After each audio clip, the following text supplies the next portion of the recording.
Bendiga a todos, hermano. Aquí el pastor Héctor Quiñones en Conexión Espiritual, estudiando en el día de hoy la lectura titulada En la cueva y la marcha, Primera de Samuel, capítulo 24 y 25. Señor, te adoramos y glorificamos tu nombre, te agradecemos por otra oportunidad de estudiar y escudriñar tu palabra.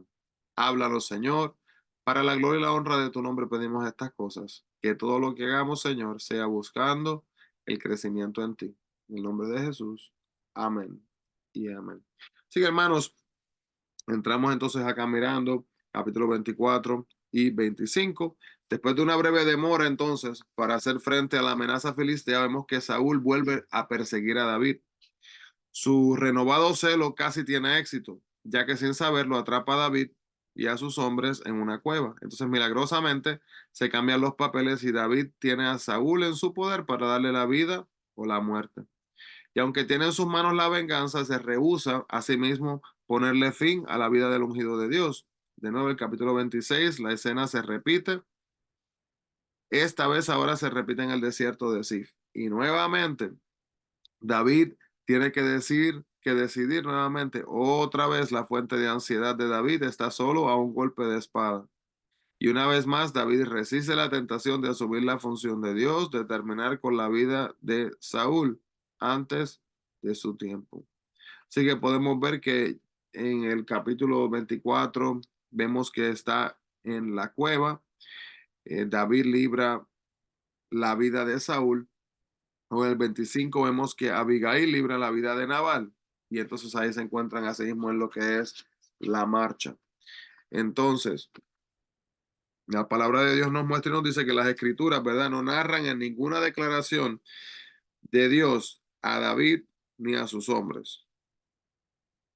Estos quizás ofrecieron su propia interpretación de algunos sucesos previos cuando David fue ungido, o por la predicción de Jonatán de que David sería rey. Este es el capítulo 24, versículo 4.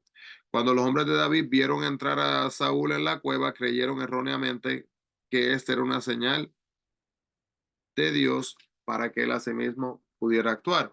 Entonces David, de igual manera, tenía un gran respeto por Saúl y a pesar de que estaba a punto de matarlo, eh, él entendía, ¿verdad?, que era pecado y rebelión lo que estaba practicando Saúl delante de Dios.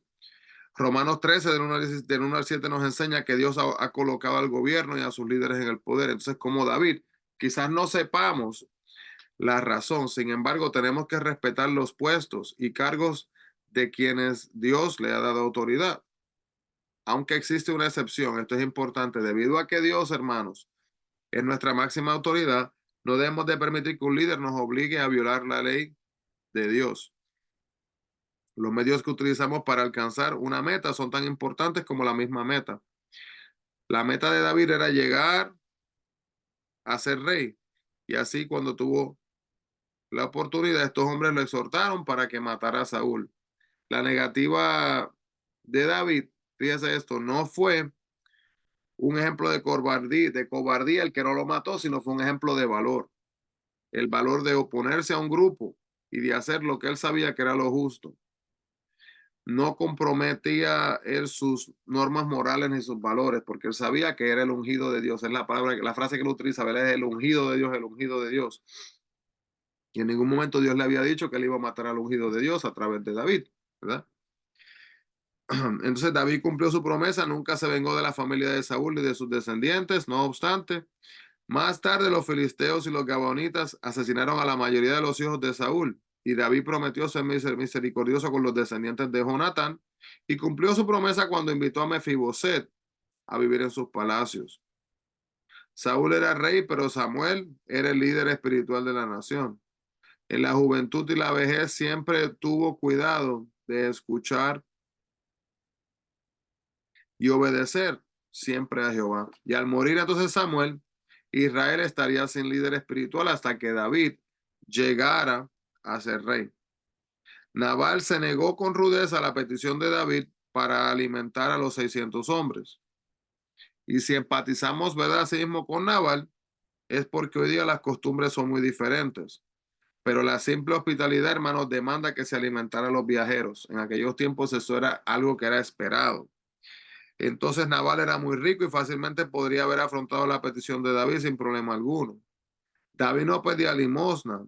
Él y sus hombres habían estado protegiendo la fuerza de trabajo de Nabal y parte de su prosperidad se le debía a la vigilancia de ellos. Debemos de recompensar a quienes nos protegen, ¿verdad? David no estaba de buen humor cuando salió rumbo de la propiedad de Nabal. No obstante, se detuvo a escuchar las palabras de Abigail. Si le hubiera hecho caso omiso, hubiera sido culpable de tomar venganza con sus manos. No importa si pensamos que tenemos toda la razón, siempre debemos de ser cuidadosos para detenernos y escuchar lo que los demás tienen que decir. A la larga, hermanos, el tiempo y el esfuerzo extra pueden ahorrarnos mucho dolor y muchos problemas en nuestras vidas. Podemos así mismo también ver que debido a que Nabal estaba ebrio, Abigail esperó a la mañana siguiente para decirle lo que había hecho. Sabía que Nabal en su borrachera podría quizás no entenderle, no comprenderle, porque cuando una persona está ebria eso es lo que pasa. Y quizás pudo haber reaccionado hasta de una manera necia. Cuando hay asuntos difíciles de discusión sobre todo, hermanos, en los miembros de la familia, hay que buscar el tiempo adecuado, el tiempo más importante. Y aún en la iglesia, pidamos a Dios sabiduría para encontrar el mejor momento para enfrentar a las personas y hablarle de temas delicados. La historia de David y Mical no termina ahí. Luego continúa en 2 de Samuel 3, del 12 al 16. Estaremos viendo luego. Y algunos puntos importantes de la vida de Abigail, hermanos, es que puntos fuertes y logros, ella fue sensible y capaz. También fue oradora persuasiva, capaz de ver más allá de sí misma. Lecciones de su vida, pues las situaciones difíciles de la vida hacen surgir lo mejor de las personas y uno no necesita, perdón, un título famoso para desarrollar un papel significativo. Datos importantes, ¿dónde toma lugar la historia? Pues toma lugar en Carmelo. La ocupación fue ama de casa, familiares, fue primer esposo fue Nabal, segundo esposo fue David, hijo fue Kiliab, llamado luego Daniel. Y contemporáneos tenemos a Saúl, Mical y Ainoam. Así que hermanos, aprendemos a tomar decisiones y a encontrarnos con Dios tal y donde estamos en nuestras vidas espirituales. Amén. Amado Dios, te adoramos y agradecemos, Padre, por este momento, por este recordatorio de que debemos de buscarte con nuestro todo. Debemos de anhelar, Señor, enfocarnos en ti y honrarte con estas decisiones y no dejarnos llevar de lo que otras personas nos pidan, de lo que la presión social nos quiere llevar a hacer, sino buscar siempre honrarte y adorarte como lo mereces. Guíanos, Señor, guárdanos y ayúdanos para que así mismo podamos caminar en tu camino, de acuerdo a tu voluntad. En el nombre de Jesús lo pedimos todo, mi Dios. Amén y amén. Dios les bendiga grandemente, hermanos. Sigamos buscando la presencia del Señor. Que Dios les bendiga. Bendiciones. Y no se olviden, hermanos, que esta jornada diaria es tomada paso por paso.